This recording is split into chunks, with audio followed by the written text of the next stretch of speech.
স্বামী স্ত্রী দুইজনের ভিতরে মিল মুহাব্বত এমন থাকতে হবে, একজন আর একজনের রুচি সম্পর্কে বুঝতে হবে, একজন আর একজনকে বুঝা শিখতে হবে। স্ত্রী যদি রাগ করেন আল্লাহর নবী বলেন স্বামী তুমি আস্তে ঠান্ডা হয়ে যাও। যখন তোমার বিবির রাগটা কমবে তখন তুমি এই কথাটার মাধ্যমে তারে যুক্তি দিয়ে বুঝায়ো, তখন বুঝবো। স্বামী যদি রাগ হয়ে যায় আল্লাহর নবী বলেন আমার উম্মতের নারীরা রে তোমরা ঠান্ডা থাকো, তোমরা জবাব দিও। এক পক্ষ রেগে যায় আরেক পক্ষ থামিয়ে যাও, আরেক পক্ষ রেগে গেল এক পক্ষ থামিয়ে যাও, তাহলে ঝগড়া হবে না। তোমরা স্বামী স্ত্রী দুইজন যখন একসাথে ঝগড়া লেগে যাও তখন শয়তানে কিন্তু বলিয়েছিল, মনে আছে নাকি? আল্লাহ আমি আজকে জান্নাত থেকে যে আদম জাতির জন্য বাহির হইলাম আমি দেখিয়া ছাড়বো ওরা কেমনে জান্নাতে ঢুকে। তোমরা জানিয়া রাখবা তোমরা স্বামী স্ত্রী দুইজন যখন একসাথে শুয়া আরামে কথাবার্তা বলতে থাকো, শয়তান খুশি না, শয়তান খুব নারাজ হয়। সুমাইয়া টিভি, সুস্থ সংস্কৃতির প্রত্যাশায় আপনাদের পাশে। সন্তানের মরণ হয়ে যাবে। আদম আলাইহিস সালাম এই পৃথিবীর জমিনে আসছেন বহুকাল, জান্নাতের ভিতরে বহুকাল থাকতেছেন। পৃথিবীর জমিনে আসার আগেই উনি জান্নাতের ভিতরে যখন ছিলেন একা একা থাকেন ভালো লাগে না, একা একা থাকেন ভালো লাগে না। আল্লাহ পাক রব্বুল আলামিন বলেন, ও জিবরাইল পছন্দের সৃষ্টি, আমার পছন্দের সৃষ্টি আদমের তো একলা ভালো লাগে না, তার একজন জুরা দরকার। জুরা হাওয়া আলাইহিস সালাম তখনও সৃষ্টি হন না। আল্লাহ বানাইবেন, আল্লাহ বানাইবেন, জিবরাইল হুকুম দিলেন হাওয়াকে যে বানাইবো কেমনে বানাইবো? তখন কি হাওয়া বানানোর জন্য মাটির দরকার আছে না নাই?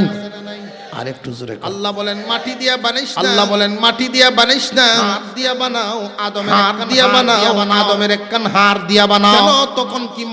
কেন তখন কি মাটির অভাব পড়ে গেছিল নাকি? অভাব পড়ে নাই, মাটির তো অভাব পড়ে নাই, তাহলে মাটি দিয়া বানানোর হুকুম কেন দেওয়া হয় নাই? পাক রব্বুল আলামিন বলেন একখান হাত দিয়া আদমের একখান হাত দিয়া হাওয়ারে বানাইও, মাটি দিয়া বানাইও না, তার বাম পাজরের হাতটা কোন জায়গা থেকে নেওয়া হবে? জিবরাইল আলাইহিস সালাম আল্লাহকে জিজ্ঞাসা করেন, আল্লাহ হাতটা কোন জায়গা থেকে নিব? মাথার দিক থেকে নিব নাকি পায়ের দিক থেকে নিব? মাঝখান থেকে নিব? পাক রব্বুল আলামিন হুকুম দিয়েছিলেন উপরের দিক, বাম পাজরের উপরের দিক থেকে নাও। যেই হাতটা একমাত্র হাড়ের কাছে, একবারে হাড়ের কাছে, কলিজার কাছে লাগানো। আদম আলাইহিস সালাম ঘুমায় রইলেন, এই হাড়টা খুলে ফেলা হলো। অনেকেই মনে করে প্রত্যেক স্বামীর বাম পাজরের হাড় দিয়ে প্রত্যেক স্বামীর পাজরের হাড় দিয়ে স্ত্রীকে বানানো হয়েছে। এই তথ্যটা ঠিক না। যদি বাম পাজরের হাড় দিয়ে স্ত্রীকে বানানো, অনেক মানুষ এরকম আছেন 16-17টা বিয়াও করে। আসলে না এরকম বেটারা লোক আছে নাকি? ঘুরতেছে যেই শহরে যায় এখানে, যেই শহরে যায় এখানে। প্রত্যেক বিবিকে যদি স্বামীর হাড় থেকে 16-17টা জিনি করছে, হাড় তাকে কটা বাম সাইডে দেয়।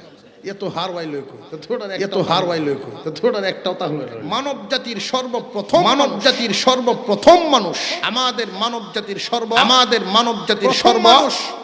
প্রথম মানুষ আদম আলাইহিস সালামকে বানাইছেন আল্লাহ মাটি থেকে। আমাদেরকে কি মাটি থেকে বানাইছেন? হাওয়া আলাইহিস সালামকে আল্লাহ পাক বানাইছেন। ওই সর্বপ্রথম নারী জাতির প্রথম নারীকে বানাইছিলেন, উনাকে বানাইছিলেন সর্বপ্রথম পুরুষের বাম পাজরের হাতটা। ওই হাতটা হুকুম দেন নাই আল্লাহ পাক, হুকুম দেন নাই নেওয়ার জন্য, পায়ের হাড় নেওয়ার জন্য।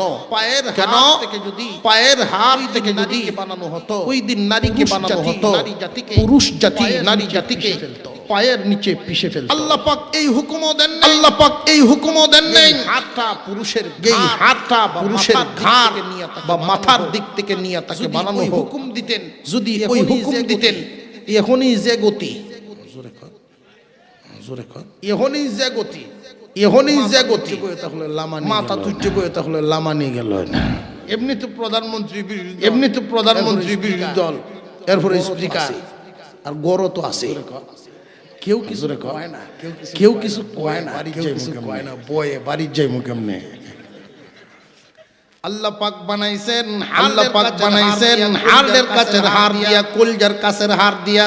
মাওলার সৃষ্টির কৌশলটা, মাওলার সৃষ্টির কৌশলটা আপনাদেরকে আমি বলতেছি, খুব ভালো করে বুঝবেন। মহান মাওলাই করিম, মহান মাওলাই করিম হাড়ের কাছের হাড় দিয়া নারী জাতি বানাইছেন। এই জন্য দেখবেন পুরুষ আর নারীর মধ্যে একটা টান, ভাই হিসাবে বোনের প্রতি যে, ভাই হিসাবে বোনের প্রতি যে একটা টান, মা হিসাবে ছেলের প্রতি, মা হিসাবে ছেলের প্রতি একটা টান, বাবা হিসাবে মেয়ের প্রতি, বাবা হিসাবে মেয়ের প্রতি একটা টান, মেয়ে হিসাবে বাবার প্রতি একটা টান। আপনার ছেলে আপনাকে যেই, আপনার ছেলে আপনাকে যেই পরিমাণ মহব্বত করবে, একটা মেয়ে এর চাইতে ডাবল মহব্বত করবে। আপনার মেয়েটা, আপনার মেয়েটা বাহির থেকে আসবে, আপনি যখন বাহির থেকে আসবেন তখন বাবার চেহারার দিকে তাকাবে, বাবার চেহারাটা কেমন ওইটা আগে লক্ষ্য করবে। মেয়েরা তার বাবাকে যেই পরিমাণ, মেয়েরা তার বাবাকে যেই পরিমাণ আদর দিতে পারে, সেবা দিতে পারে, যত্ন দিতে পারে, সেবা দিতে পারে, পরিমাণ পারে, ছেলেরা এই পরিমাণ পারে না। একজন বোন তার, একজন বোন তার ভাইয়ের যতটুকু দায়িত্ব পালন করতে পারে, একজন ভাই তার এতটুকু দিতে পারে। মা তার